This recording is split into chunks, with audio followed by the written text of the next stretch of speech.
Saya amat bersetuju dengan pendapat saudari Teo Yesan yang menyatakan bahawa kuota kemasukan pelajar yang memihak pada kaum tertentu ini telah wujud masa zaman pemerintahan British dengan memperkenalkan sekolah vernakula.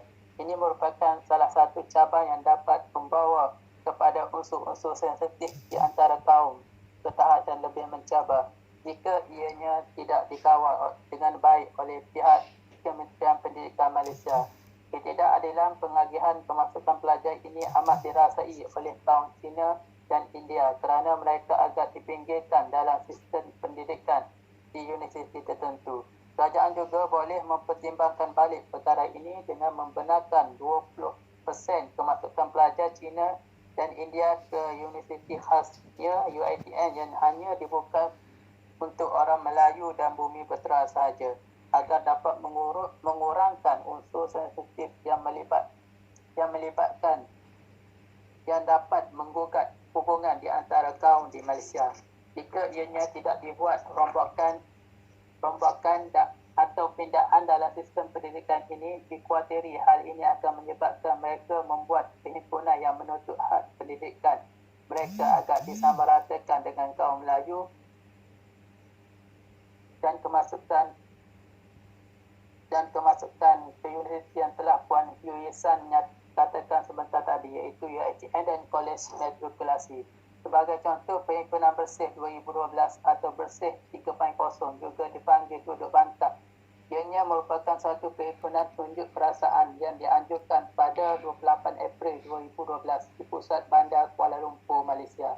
Himpunan ini merupakan lanjutan kepada Himpunan Bersih 2007 dan Perhimpunan Bersih 2011. Perhimpunan sebegini bukan sahaja membawa unsur sensitif di antara kaum, malah boleh mencecaskan sistem pentadbiran di dalam negara. Dengan ini jelaslah bahawa isu pendidikan merupakan unsur yang agak amat sensitif yang perlu dicakna oleh setiap individu dari pelbagai kaum agar hubungan antara kaum tidak tergugat.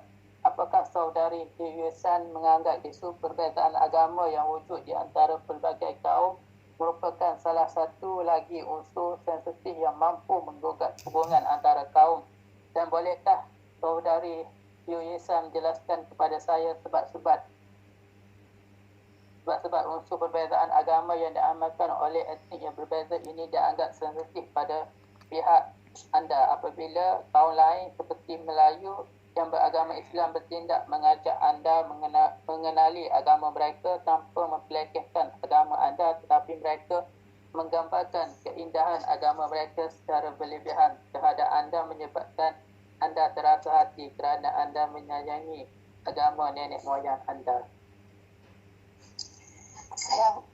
Saya merupakan seorang yang berfikiran matang dan terbuka. Saya tidak mudah terasa apabila terdapat kawan sepengajian saya mengajak saya mengenali agama mereka. Awak Iqmal pernah menceritakan kepada saya tentang agama anda dan kita saling bertukar pendapat tentang ini. Hal ini tidak membuat saya terasa apabila ada menceritakan kelebihan agama anda kepada saya dan saya menerima dengan hati yang terbuka. Untuk individu lain, saya tidak pasti adakah mereka akan terasa apabila terdapat kaum Melayu mengajak mereka memeluk agama Islam. Berbalik kepada soalan anda, ya, saya menganggap isu keagamaan merupakan unsur-unsur sensitif yang boleh menggugat perpaduan dan hubungan di antara kaum di dalam negara Malaysia yang mempunyai kepelbagaian kaum yang mana masing-masing mempunyai pegangan agama masing-masing seperti kaum Melayu beragama Islam, kaum India beragama Buddha dan Cina beragama Kristian, Confucius dan Buddhisme Cina. Isu keagamaan yang berbeza yang diamalkan ini merupakan unsur sensitif yang mampu menggugat perpaduan dan hubungan di antara kaum. Kerana sikap memilih kawan mengikut keselesaan yang terlalu tinggi wujud di antara kaum sehingga wujud satu stigma negatif bahawa kawan yang tidak selesa dan menggelikan dipinggirkan, lantas perpaduan dan persefahaman antara kaum tidak dapat tercapai pada masa hadapan. Sebagai contoh, Terdapat sesetengah atau sebahagian kecil etnik lain yang tidak mau berkawan dengan etnik India disebabkan mereka mandi minyak semasa upacara keagamaan mereka. Dalam sudut pemikiran etnik lain seperti Cina dan Melayu, mandi minyak itu sesuatu yang menggelikan dan menyejukkan, rasa tidak selesa untuk bergaul dengan mereka dengan lebih dekat. Apakah pendapat saudara Iqmal mengenai isu keagamaan yang berbeza yang diamalkan oleh etnik yang berlainan di dalam negara Malaysia?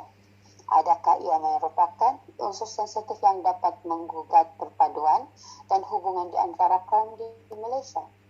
Adakah saudara Iqmal bersetuju dengan pendapat saya mengenai keamalan keagamaan yang dipraktikkan oleh etnik India seperti amalan mandi minyak mampu menggugat perpaduan antara kaum daripada tercapai?